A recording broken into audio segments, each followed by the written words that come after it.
Good afternoon. నా పేరు doctor శ్రావ్య. నేను ఆశ్రమ్ మెడికల్ కాలేజీలో అసోసియేట్ ప్రొఫెసర్గా పనిచేస్తున్నాను. కీళ్ళ విభాగము, తుంటి నొప్పి, ఎముకల విభాగంలో పనిచేస్తున్నాను. ఇవాళ నేను మీకు జనరల్గా మాకు పేషెంట్స్ జనరల్గా అడిగే క్వశ్చన్స్కి ఆన్సర్ చేయబోను. మనకు మెజారిటీ ఆఫ్ పేషెంట్స్ మోకాలు నొప్పితో వస్తుంటారండి. వాళ్ళు కామన్గా మమ్మల్ని అడిగేది ఏంటి అంటే, మోకాలు నొప్పి ఉన్నప్పుడు వాకింగ్ చేయొచ్చా, సైక్లింగ్ చేయొచ్చా, స్విమ్మింగ్ చేయొచ్చా అనేది వాళ్ళు కామన్గా క్వశ్చన్ అడిగేది. వాకింగ్ చేయొచ్చు, డెఫినెట్ గా వాకింగ్ చేయొచ్చు. కాకపోతే మీరు తీసుకోవాల్సిన జాగ్రత్తలు ఏంటి అంటే, ప్లేయింగ్ గ్రౌండ్ మీద ఎత్తుపల్లాలు ఉండకూడదు, మెట్లు ఉండకూడదు. ప్లేయింగ్ గ్రౌండ్ మీద, ఎత్తుపల్లాలు లేని గ్రౌండ్ మీద వాకింగ్ చేయొచ్చు. అండ్ స్పోర్ట్స్ షూ వేసుకొని చేయాలండి. మామూలుగా చెప్పులు అలా వేసుకొని ఉద్దకాల మీద చేయటం, చెప్పులు వేసుకొని చేయటం చేయొద్దు.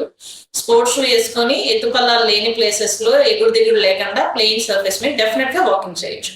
అండ్ సైక్లింగ్ చేయొచ్చా అని రెండో కామన్ క్వశ్చన్. సైక్లింగ్ డెఫినెట్ గా చేయొచ్చు. సైక్లింగ్ ఇంకా బెటర్ దాన్ వాకింగ్. వాకింగ్ లో కొంచెం అన్నా మనకి మోకాల మీద ప్రెషర్ పడుతుంది, సైక్లింగ్ లో అది కూడా ఉండదు. ఇంకా మీకు మోకాల నొప్పి తగ్గడానికి చాలా మంచి ఎక్సర్సైజ్ సైక్లింగ్. అండ్ స్విమ్మింగ్ కూడా, స్విమ్మింగ్ చేయగలిగిన వాళ్ళు ఉంటే ది బెస్ట్ ఎక్సర్సైజ్. మోకాల నొప్పికైనా కానీ, నడుము నొప్పికైనా కానీ swimming is the best exercise. So swimming, cycling and walking ఏ ఇబ్బంది లేకుండా చేసుకోవచ్చు. ఒకవేళ మీకు ఏమన్నా సైక్లింగ్ చేస్తున్నా మోకాల నొప్పి ఎక్కువ అవుతున్నట్లు అనిపించినా, లేకపోతే వాకింగ్ చేస్తున్నా మోకాల నొప్పి ఎక్కువ అవుతున్నట్లు అనిపించినా, వెంటనే మీరు దాన్ని ఆపేసి నియర్ బై ఉన్న ఆర్థోపెడిషియన్ కానీ, నియర్ బై ఉన్న హాస్పిటల్ కానీ వెళ్ళి కన్సల్ట్ చేయండి. అప్పుడు మీకు మోకాల నొప్పి దానివల్ల ఎక్కువ అవుతుందా, లేకపోతే నార్మల్ గా ఎక్కువ అవుతుందా అనేది తెలుస్తుంది. ఇంకోటి కామన్ క్వశ్చన్ ఏంటి అంటే, ఫస్ట్ అసలు ఏం చేయాలి, మేము మోడిఫికేషన్స్ మా లైఫ్ స్టైల్లో ఏం చేసుకోవాలనేది కామన్ గా అడుగుతుంటారు. దానికి ఏంటి అంటే, లావు ఉన్న వాళ్ళు ఉండాల్సిన బిఎంఐ, వాళ్ళు ఉండాల్సిన హైట్ కి ఎక్కువగా వెయిట్ ఉన్న వాళ్ళు ఫస్ట్ వెయిట్ రిడక్షన్ మీద కాన్సన్ట్రేట్ చేయాలి. అప్పుడు మోకాల నొప్పి మనం ఏమీ టాబ్లెట్స్ వాడకుండానే మోకాల నొప్పి తగ్గుతుంది.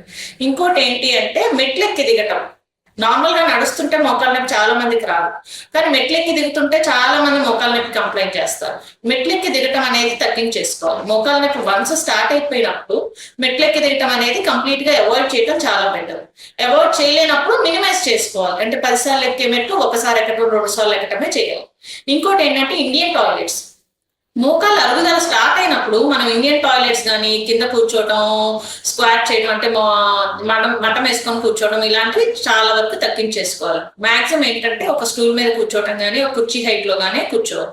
మనం అవాయిడ్ చేయాల్సినవి ఏంటి అంటే, ఓవర్ వెయిట్ ఉన్నప్పుడు ఓవర్ వెయిట్ తగ్గించుకోవాలి, మెట్లెక్కి దిగటం తగ్గించుకోవాలి, బరువులు పట్టుకొని ఎక్కువ నడవటం తగ్గించుకోవాలి, అండ్ కింద కూర్చోవడం, ఇండియన్ టైప్ ఆఫ్ టాయిలెట్స్ వాడటం వాటికి తగ్గించాలి. అప్పుడు మీకున్న మోకాల నొప్పిలో అట్లీస్ట్ 50% వితౌట్ మెడిసిన్ కంట్రోల్ చేయడానికి అవకాశం ఉంటుంది.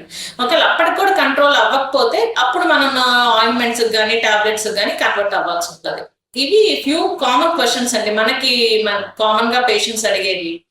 సో ఐ థింక్ ఈ కామన్ క్వశ్చన్స్ కి నేను ఆన్సర్ చేశానని అనుకుంటున్నాను. మీకు ఏమైనా ఫర్దర్ క్లారిఫికేషన్స్ కావాలి, ఇంకా దీని గురించి ఏమైనా మీకు సలహాలు కావాలి అంటే, మీరు ఆశ్రమ హాస్పిటల్ కి రావచ్చు. ఏలూరులో ఉంటుంది ఆశ్రమ మెడికల్ కాలేజ్. దాంట్లో మేము 9 to 4 రోజు అవైలబుల్ గానే ఉంటాం.